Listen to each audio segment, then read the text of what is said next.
আসসালামু আলাইকুম। Jasmine cap and blogs থেকে নতুন ভিডিও দেখার আমন্ত্রণ জানাচ্ছি। আজকে করে দেখাবো মাছ ভর্তা।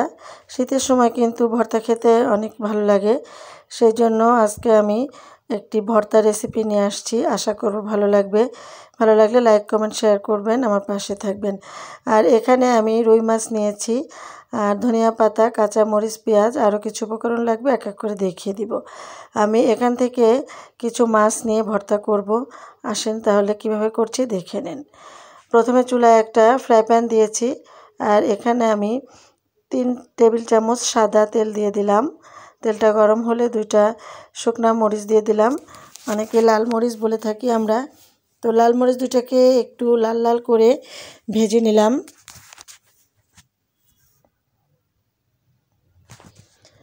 মরিচ 2টা ভাজা হয়ে গিয়েছে, এক সাইডে সরিয়ে রেখে এখন 2টা কাঁচা মরিচও ভেজে নিব। কাঁচা মরিচের আগার দিকটাকে একটুখানি কেটে দিয়েছি যাতে করে ফেটে না যায়, আর মরিচের গায়ে একটু পানি ছিল, এই জন্য ছিটে ফুটে লেগে গিয়েছে।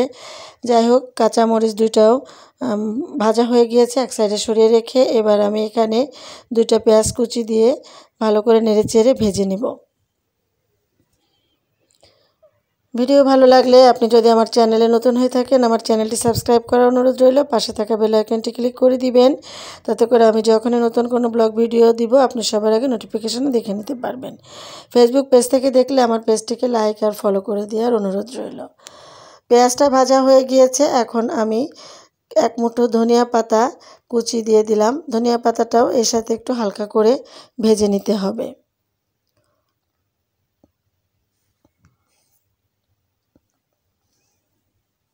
আমি ঝালগুলা তুলে নিচ্ছি।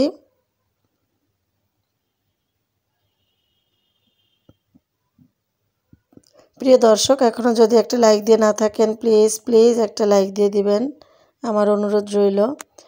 আর এই পেঁয়াজ ভাজিগুলো হয়ে গেল, তুলে ফেললাম। এখন আমি এক টুকরা রুই মাছ নিয়েছি। তো আমার পরিবারের লোক কম, সদস্য কম, এই জন্য আমি এক টুকরায় মাছ নিয়েছি। তবে আমি এটা বলছি, আমার মাছ নেওয়াটা কম হয়ে গিয়েছে।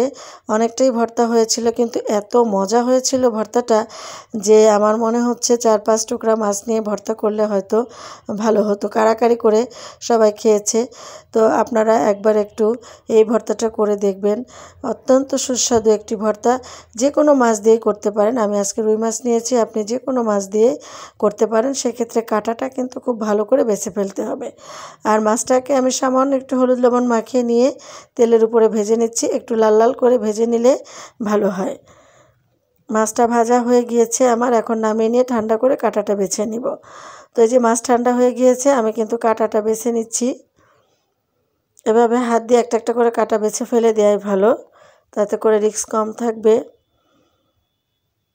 গলায় কাটা ফোটার রিস্কটা কম থাকবে আর কি। তো এভাবে আমি পুরো মাছটাকে বেছে নিয়েছি।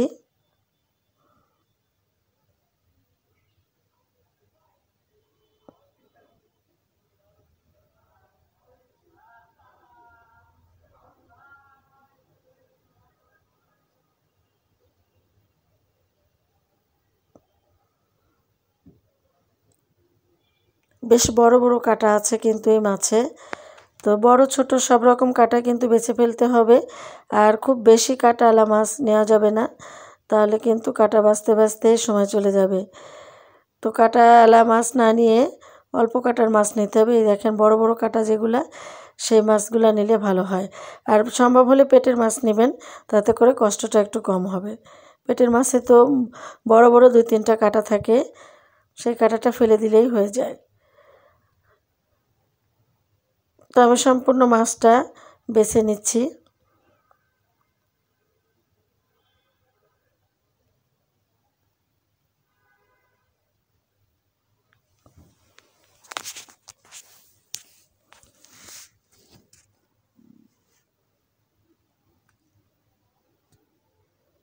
আর এই বড় কাঁটাটা কিন্তু ফেলে দিতে হবে, মাঝে একটা বড় যে কাঁটা থাকে এটাও আমি ফেলে দিলাম।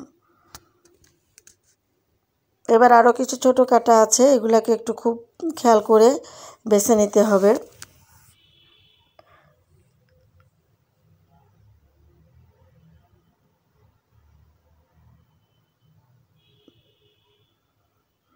কাটাগুলা কিন্তু বাছা প্রায় হয়ে গিয়েছে, আমি আর বাকিটা বেছে নিয়ে আসছি। তো আমি এটা পাটায় ভর্তা করব, আপনারা চাইলে কিন্তু ব্লেন্ডারেও ভর্তা করতে পারেন। সেক্ষেত্রে একটু সামান্য পানি দিতে হয়, আর আমার মনে হয় পানি দিলে ভর্তার স্বাদটা কিন্তু নষ্ট হয়ে যায়। আর আমরা সব সময় ভর্তা কিন্তু পাটায় করে থাকি, একটা আলাদা স্বাদ থাকে। আর ভর্তার শেষে পাটা মাখানো ভাত খাওয়াটা তো লোভনীয় ব্যাপার, কারাকারি শুরু হয়ে যায়।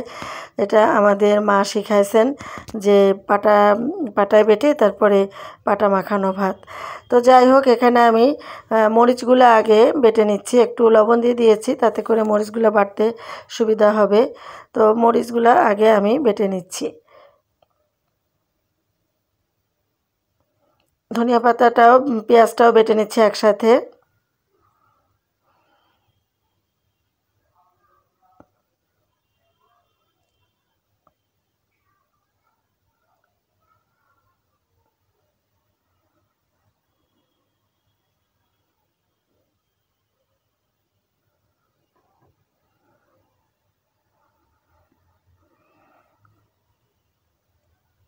এবার মাছটা দিয়ে দিব। ঝাল পেঁয়াজগুলো বাটা হয়ে গিয়েছে, এবার মাছ দিয়ে বেটে নিতে হবে। আপনারা চাইলে এই পর্যায়ে হাতেও মাখাতে পারেন, মরিচ বাটাটা হয়ে গেলে মাছের ভিতরে মিশিয়ে দিতে পারেন। তাতে করে আমার মনে হয় কি বাটনাটা করে নেওয়াই ভালো, বেটে মিশিয়ে নেওয়াই ভালো। টেস্টটা কিন্তু খুব ভালো আসে আর মিহি হয়ে যায়, তারপরে মশলার সাথেও মিশে যায়। তো আমি সম্পূর্ণটা বেটে এনে পরিবেশন করে দেখাচ্ছি। মাশাআল্লাহ, এই যে হয়ে গিয়েছে। ভর্তাটা কিন্তু অনেক সুস্বাদু হয়েছিল। আমি পরে ভয়েস দিচ্ছি। আমি আশা করব আপনাদের কাছে ভালো লেগেছে। আর এরকম করে ভর্তা করে খাবেন বাসায়, যে কোনো মাছ দিয়েই করা যায়। তো আমি আজকের মতো বিদায় নিচ্ছি। সবাই ভালো থাকবেন, সুস্থ থাকবেন, আমার জন্য দোয়া করবেন। আল্লাহ।